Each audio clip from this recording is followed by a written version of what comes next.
Hi and welcome back to Cut the Craggle. Today we're going to be taking a look at every single LEGO Justice League set based on the Justice League movie. Remember, if you like this video, give me a thumbs up, subscribe, and turn on notifications.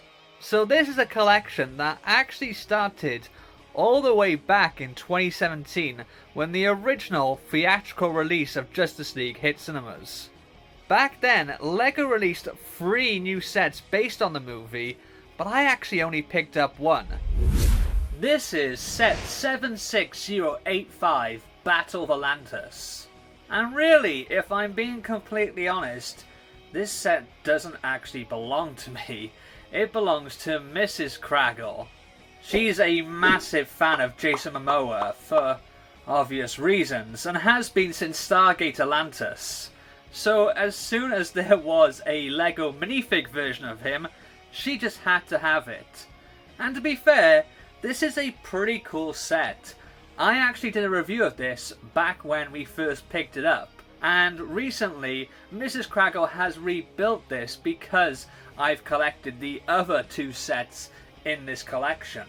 If you'd like to hear my more detailed opinion on this set, I'll pop a link in the description below. But go easy on me. It was 4 years ago now, and you know how bad my videos are now? Well, imagine how terrible they were back then. Then we have set 76086, the Knightcrawler Tunnel Attack. This was the last set I bought to complete this little mini sub-theme, but it was the second one that we built, as I built this just before we did the Flying Fox livestream where I built the set alongside my friend Greg from Brickitect. And this is probably my least favourite set in this mini subwave of Justice League movie sets. Honestly, I really don't care much for the build. I didn't to begin with, and I was hoping that getting the set and building it and having it in hand would change my opinion. But it really didn't. That said, the primary reason I got this set was for the Flash, and he is a fantastic minifigure.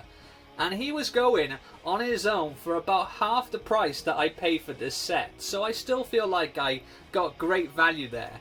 Again, if you want to find out more of my detailed opinion on this set, I kind of did a unboxing review video. I would love to say that it's better quality than the review of the Battle of Atlantis I did 4 years ago, but that would make me out to be a barefaced liar. Last but by no means least is 76087, the Flying Fox Batmobile Airlift Attack. And to be honest, this is the set that kind of kick-started this whole mini collection. Yes, I got the Battle of Atlantis, or rather Mrs. Craggle did, back 4 years ago when the film came out. But after seeing Zack Snyder's Justice League, they re-released a proper cut of the actual film that was intended, not the Justice League that came out in cinemas back then, I fell in love with the idea of this set. This vehicle appears in both the theatrical and the director's cut, but honestly, the sequence in which this vehicle appears in the Snyder Cut is so much more exhilarating and heart-pumping that when it was done, I was like, oh, I need to get this LEGO set. Now initially, when this came out, I wasn't that keen on this set, and it wasn't just because the movie that we saw was a Frankenstein's monster mess of a film. I didn't really like the look of this vehicle. I didn't like the fact that it was kind of hollow in between, and I don't know, it just didn't do anything for me. But I've fallen in love with this. I really have. I think it looks fantastic. It's really slick. I love the kind of top-heavy muscle car look you have almost here, and the black and red look fantastic.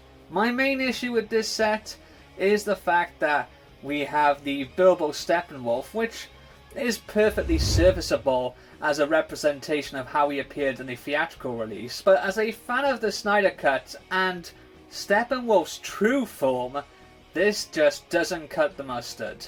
One thing that I find really interesting is just at the bottom of his midriff here, kind of just above his crotch, is a skull for a creature that kind of looks like it would belong to the Steppenwolf that we see in the Snyder Cut. The Steppenwolf that we first got a look at in Batman v Superman, the Ultimate Cut. Now, considering the redesign for Steppenwolf happened under Joss Whedon quite late in the day, and Lego sets are normally worked on based on concept art and then refined as the movie goes through production, I suspect there may be at least a conceptual design for a Steppenwolf big fig, or buildable figure, based on his original design somewhere. I would love to see that, and see if it's something that we could put together with existing pieces to get a more accurate Steppenwolf to the one that should have been. This set does come with a fantastic selection of minifigures though. We've got Batman in his tactical armor suit, we've got Wonders, Superman, sadly not black suit Superman as this was based on the theatrical release, Cyborg with this cool arm attachment for a stud shooter, and of course a pair of parademons, one green, one yellow. But probably my favourite aspect of this entire set is actually the fact that this is a aircraft carrier of sorts for the Batmobile. And honestly, this Batmobile build really surprised me. I didn't expect to like this Batmobile quite as much as I do. One thing I will say, whilst these little bits here hold in the vehicle really well, there's no main way of jettisoning this. You kind of just have to tip it up or push it with your finger, and sometimes it gets a little jammed. That's a shame. It would have been nice to have some sort of like lever or mechanism that shot this out, but once it's out, my word is this sexy. I think this looks really cool, and I love the fact that the whole left hand side of the cockpit has been jettisoned in favour of this massive cannon on here, although in reality this does nothing. It's the stud shooter on top. You've also got a couple of stud shooters on the front, and if you're wondering how you get Batman inside, well, so am I. Oh yeah, I remember. You have to kind of... Well, does that actually... How do you get him in there? Do you just pull this off? I guess, yeah, you pull that off, and where is old Bat Brain? Okay, here he is. Well, yeah, how does he... There's got to be a way to get Batman in here. Right. Okay, he's in. There we go. Okay. Can you even see him in there? Not really. But he's in there. It's okay. We got him in there. Okay, apart from that little struggle there, I still really like this. Whee! To give you a better look at the flying fox itself, this is how it looks without the Batmobile. It's quite hollow, but I don't know if you can make out. There are some stickered screens in there showing Steppenwolf and even the Omega symbol, which is crucial to the anti-life equation, which I don't think was even mentioned in the theatrical release, but obviously played a big part in Zack Snyder's cut. The cockpit up here, I believe, can fit 2 minifigs. Don't quote me on that though. Let's try this out now. No, his gun may get in the way. Yeah, his gun's getting in the way. That's weird, because they actually have Cyborg on the box piloting this. There must be a way to get that in. Oh, there you go. Just need adjusting a little bit. That's pretty cool. And around the back, you've got these engines. And I guess really you could technically drop this from the back, although in the film it jettisons out the front. Yeah, I like this. It's a good build. Now, I hate stickers anyway, but I absolutely refuse to put these stickers on this vehicle. Wayne Technology, are they having a laugh?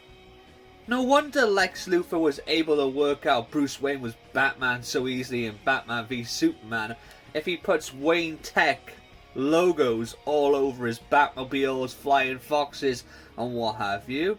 That's ridiculous. Why would you put that on there? I am 100% certain that in the actual film, both versions, it didn't have Wayne Technology on the side of the flying fox. You know, what's next? Are we going to have Superman with a cape that says sponsored by the Daily Planet? I'm also really happy that I finally have all 3 of the mother boxes. 3 sets, 3 mother boxes, you get 1 in each. To be fair though, there are only 3 mother boxes in the movie. 1 is given to the humans, 1 to the Atlanteans, and 1 to the Amazons. The Snyder Cut goes a bit more into the backstory of these, and what we see here is not really the mother boxes themselves, but the casings each culture put them into, and as such they all have a little bit of a unique design to them. I do like how each one uses a different type of 1x2 brick to give it some extra design and texture on the sides. What do you think of these 3 LEGO Justice League movie sets? Have you seen the Snyder Cut? What did you think? Did you enjoy it? Has it inspired you to pick up any of these 3 retired sets? Let me know in the comments below. Don't forget to subscribe and turn on notifications. And if you've done all that, well, you might as well give the video a cheeky thumbs up as well. Go on, you know it makes sense. I'll see you next time. Laters!